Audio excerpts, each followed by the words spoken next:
And sa positive naman, ito nakikita natin tong mga tawag dito, progress, no? Nakikita natin na magkakaroon kayo ng progress. Kapag sinunod nyo yung advice ko guys na tigilan yung pagka-nega and mag-shift into gratitude, magkakaroon talaga na magandang progress yung buhay nyo.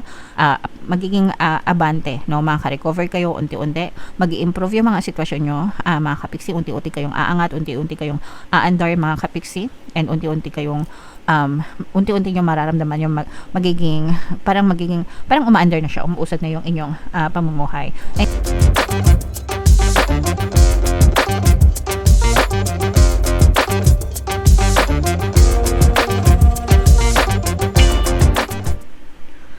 Hello guys, hello Aquarius, welcome back to Pinoy Pixie Tarot. Ang pamagat ng episode natin for tonight is blessings para ngayong September mga kapiksi para sa Aquarius, Sun, Moon, Rising Sign, and Venus. Unahin muna natin tong deck na to, tingnan natin yung mga mensahe para sa inyo guys. So, Treasure Island, ibig sabihin nito guys, nasa paligid lang natin yung mga blessings, no? Nasa paligid lang natin yung mga kayamanan, no? Yung mga totoong kayamanan natin sa buhay natin. So, sometimes hindi na natin kailangan tumingin sa malayo, guys. Baka natitake for granted lang natin yung mga resources na available sa paligid natin, no? Pero kung ating titingnan mabuti and kung ating i-exhaust, no? Yung mga possible na sitwasyon, pwede nating i-convert yung mga resources na meron tayo para sumagana yung buhay natin mga kapiksi. So, kunwari, cellphone, di ba? Kaka-cellphone mo yan. Di ba? Yun yung mga madalas na naririnig natin. Kaka-cellphone mo yan. So, imbis na sayangin natin yung resources natin ng kaka-cellphone, gamitin natin yung cellphone natin into something very useful na pwedeng magbigay sa atin ng source of income, if you know what I mean. So, kagaya ko, nagre-record ako ng mga video, cellphone lang gamit ko. So, nagagamit ko yung cellphone into an asset mga kapiksi. Okay? So, if you know, you know. Sana naintindihan nyo yung message ko. And yung next na message for you, Aquarius, higher power mga kapiksi, we are always connected to the source mga kapiksi, no? So, parang, ibig sabihin nito guys, kung makikita nyo tong image ng card, ito yung mukha yan ito yung mukha, no? And may ilaw, 'di ba? May pintuan 'yan. Hindi ko alam butas or pintuan. This is the door, no? Kumbaga ito yung pintuan na ina-access ni source, ni universe sa atin. And kung ano yung laman niyang utak natin, yun yung binibigay sa atin ni universe mga kapiksi. So that's how we tap to the higher power, to the source guys. Kaya make sure na yung tinatanim nyo dyan sa utak nyo is puro positive mga kapiksi. Para ang ibigay sa inyo ni universe is positive din. Kasi kung puro negative yung nilalaman nyo sa utak nyo, negative din yung ma-experience nyo sa buhay nyo guys. That's how I want to explain this guys, no? So yan yung access ni universe sa atin. It's all in our heads guys, no? Kung ano yung laman ng utak natin, ng isip natin, yan yung binibigay din i-deliver sa atin ni universe. Kaya nga, palagi kong sinasabi sa inyo, think positive mga kapiksi, para positive din yung i-deliver sa atin ni universe. Okay? Alright. And another message for you guys. Ito guys, may mga mabubunyag na katotohanan para sa inyo mga kapiksi na something na magbe-benefit kayo. Parang mga ano lang guys, 'di ba? Yung mga corrupt sa DPWH, 'di ba? Na bulgar sila. So walang baho na maitatago guys. Sa tamang panahon, sa tamang pagkakataon, yung mga baho na bubunyag. So make sure na gumawa tayo ng mabuti mga kapiksi para mabuti lang din yung bumalik sa atin guys. And wag kayong gagawa ng hindi maganda kasi dadating yung time na babubunyag din lahat ng yan mga kapiksi. Alright? So comment down below if feeling nyo nakaresonate kayo dyan guys. So, shuffle natin to. Hanapin natin yung energy ng blessings at saka yung energy ng Aquarius, mga kapiksi. Habang sinashuffle ko to, panoorin nyo muna yung video natin regarding sa ating paano mag-manifest ng abundance video course. Kapiksi, sawa ka na ba sa mga struggles at hirap sa buhay mo? Masipag ka ba at masikap sa buhay ngunit hindi ka pa rin umaasenso? Ilang beses ka na bang nag-attempt mag-negosyo at mag-invest pero palagi ka pa rin nalulugi? Sa pagkakataon na ito ay maaaring may subconscious beliefs ka na nagiging balakid sa iyong pag-unlad at pagyaman. Introducing, paano mag-manifest ng abundance video course. Dito ay matututunan mong ma-overcome ang mga balakid mo para tuluyan ka ng umunlad, umasenso, sumagana, maging matagumpay, successful at maswerte sa iyong kabuhayan, pera, trabaho, negosyo, salapi at kaperahan ng bonggang-bongga. Dali, mag-send na ng email sa pinoypixitaro@gmail.com at simulan na ang iyong pagyaman ngayon.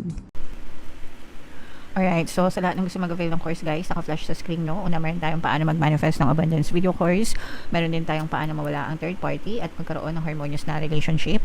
And meron din tayong paano pabalikin si ex-revised breakup. Sa mga interesado guys, mag-send lang kayo ng email sa pinoypixitaro@gmail.com. So, Aquarius guys, kaya 9% ng King of Swords natin yung ating blessings energy. Mga kapisilatan natin yung spread nyo guys. And sa mga naghahanap ng mga pampaswerte na lucky charms or lucky bracelet, may mga items guys na makikita kayo sa description box nitong video at saka sa comment section. Check nyo lang yung mga items doon guys. Pwede nyo i-check out kung gusto nyo. Ito pala yung mga sample guys. Ito yung aventurine. Ito naman yung citrine. Check out na kayo guys. So, babasahin natin both negative and positive guys. Kasi yung mga negative yun yung mga balakid sa mga posibleng blessings na dumating sa inyo. Meron ditong presence ng earth signs guys, Capricorn, Taurus, Virgo. Sorry, hindi pala earth signs. Fire signs, Aries, Leo, Sagittarius. So for some of you, maaaring may fire element kayo sa inyong natal chart or you may be dealing with other fire signs. Ito guys, yung nakikita nating balakid sa inyo is marami kayong mga tinik sa dibdib. These are your negative emotions, mga kapiksi, no? Negative emotions tsaka negative thoughts, mga kapiksi. Actually guys, yung emotion kasi tsaka yung thoughts, magkarugtong yan. Kapag ka negative yung iniisip mo, syempre negative din yung mararamdaman mo. And likewise, ganun din kapag positive yung iniisip mo, definitely positive din yung mararamdaman nyo. So in your case, mga kapiksi, you have a lot of negative emotions. Marami kayong tinig sa dibdib kasi marami din kayong mga negative na iniisip guys. So you may want to drop those negative emotions. Ibig sabihin guys, tigilan nyo yung pag-overthink, mga kapiksi, ng mga sitwasyon nyo, kasi wala yung naitutulong sa inyo, bagkos nadadagdagan lang lalo yung mga burdens nyo or lalo lang na dadagdagan yung mga paghihirap nyo sa buhay. So, imbis na mag-worry kayo, imbis na mag-isip kayo ng nega, maghanap kayo ng mga bagay na magagandang nangyayari sa buhay nyo na pwede nyong ipagpasalamat. Kasi mako-convert yung energy nyo from negative into positive. So, let's say for example, imbis na araw-araw, ay nako, wala na naman pera, ay nako, ang hirap ng buhay, ay nako, problema na naman pambayad ng kuryente, ay nako, naniningil na naman si Maring Telma, yung mga ganun. Imbes na ganun yung fino-focus ng energy nyo, baligtarin nyo guys, no? Ay salamat po, may pambili pa kaming pagkain. Ay salamat po, sumweldo si Dodong. Ay salamat po, nakabayad kami ng kuryente. Nagets nyo ba? Lahat ng mga bagay na pwede nyo ipagpasalamat, kahit maliliit pa yan, always be grateful. And gawin nyo siyang habit araw-araw. Araw-araw, magpasalamat kayo sa lahat ng mga blessings. And doon kayo mag-focus guys. Promise. Yung kanigahan nyo, mako-convert siya into positive and masasanay na kayo maging positibo. Kailangan nyo kasing i-develop yung habit ng pagiging positive guys para magbago yung buhay nyo. Okay? So, yan kasi yung mga major block na nakikita natin sa inyo, mga kapiksi. And sa positive naman, ito nakikita natin tong mga tawag dito, progress, no? Nakikita natin na magkakaroon kayo ng progress. Kapag sinunod nyo yung advice ko guys na tigilan yung pagka-nega and mag-shift into gratitude, magkakaroon talaga ng magandang progress yung buhay nyo. Magiging abante, no? Makaka-recover kayo unti-unti, mag-i-improve yung mga sitwasyon nyo, mga kapiksi, unti-unti kayong aangat, unti-unti kayong aandar, mga kapiksi, and unti-unti kayong unti-unti nyo mararamdaman yung parang umaandar na siya, umuusad na yung inyong pamumuhay, and you will experience more blessings to come pa sa buhay nyo, guys. Okay, so ganun yung technique. So kailangan nyo alagaan, guys, yung mga tinanim nyo. You have, di ba, pag nagtatanim kayo, syempre it's either mabulok yung tinanim nyo, masira, di ba, or magbunga siya ng maganda, mamulaklak, magbunga ng masagana. Ganun lang naman yung dalawang pwedeng maging resulta ng mga tinatanim nyo. Sa buhay natin, ganun din. Alagaan natin yung mga tinatanim natin. Sa isip natin, remember, guys, no, yung sabi ko sa inyo kanina, yung isip nyo, yan ang pintuan directly with the source, mga kapiksi, yan ang ina-access natin ng universe para malaman niya kung ano yung isi-serve sa atin ng universe. The universe is always serving us. Again, guys, the universe is always serving us. Okay? So, siniserve niya tayo, depende kung ano yung order natin sa menu, no? Yan yung access niya, mga kapiksi. So, make sure na alagaan nyo kung ano yung tinatanim nyo dito, mga kapiksi. Alagaan nyo, no? Alagaan nyo mabuti. So, alagaan nyo. Alagaan nyo, guys. Alagaan nyo yung mga tinatanim nyo sa isip nyo. Okay? So, yan yung message pa. And for some of you guys pala, isa din sa mga blessings na nakikita natin is parang unti-unting yung mga wish nyo, yung mga dinadasal nyo, guys, nagkakaroon na yan ng small movement, no? Mga mini manifestation, sabihin natin mini manifestation, pero sa manifestation talaga, we call it breach of incidents, mga kapiksi.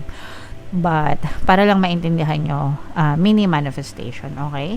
So, yung mga mini manifestation na yon, yung mga mini hakbang na yon, guys, daan na yon, no? Papunta dun sa big manifestation mo. Kaya, ganun naman kasi yung manifestation talaga. It's a gradual process. So, lahat ng ginagawa mo, everyday, nagko-contribute yan. Closer and closer to getting your goals. Hanggang sa 100% mag-manifest na yung goal mo. Okay? So, blessed din kayo dyan. What else, guys? Tingnan pa natin. Wow, blessed kayo sa relationship, mga kapiksi. Magkakaroon na ng movement, no? Kung kayo ay nasa situationship, mga kapiksi. Ayan, mga kabataan ngayon. Situationship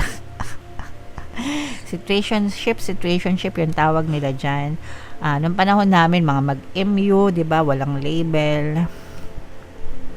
Sa panahon ngayon, mga situationship na yung term nila, guys, magkakaroon ng progress yan, no? Nakikita natin na magdada-move na sa inyo si specific person nyo, mga kapiksi, okay? So, parang ano ka na to, tutukain ka na. Bibingwiting ka na nitong ka-MU mo or ka-situationship nyo, mga kapiksi. So, sa mga may ka-situationship na yan, dyan, guys, no, mararamdaman nyo na unti-unti nang dumadamoves yung mga ka-situationship nyo, mga kapiksi. And kung kayo naman ay may mga partner na or specific person, talagang mararamdaman nyo yung pagkakaroon ng harmonious na relationship with your SP. So, blessed kayo sa relationship, guys, ng harmonious na relationship. Yung iba naman sa inyo, guys, may mga stalker, may mga secret admirer kayo, mga kapiksi. So, parang ito, guys, feeling ko naninimbang pa ito kung talagang ready na siya na lumabas, no?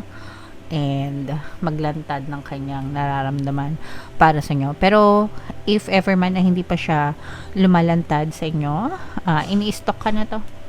Ini-stalk ka nito sa mga profile nyo, mga kapiksi. Okay? Strong water sign, energy, Cancer, Pisces, Scorpio. So, comment down below, guys, if feeling nyo naka-resonate kayo dyan. Yung mga blessings na nabanggit ko, guys, parehas sa pag-ibig, no? At saka sa kaperahan, maganda yung mga energies nyo, guys. So, comment down below if naka-resonate kayo, mga kapiksi. And para sa inyong 2026 pick o card kapalaran, guys, ito yung video, panoorin nyo na. Ito naman yung ating success stories ng paano mag-manifest ng abundance video course. Thank you for liking, sharing, and subscribing, guys. See you next time. I love you all. Have a nice day. Bye-bye.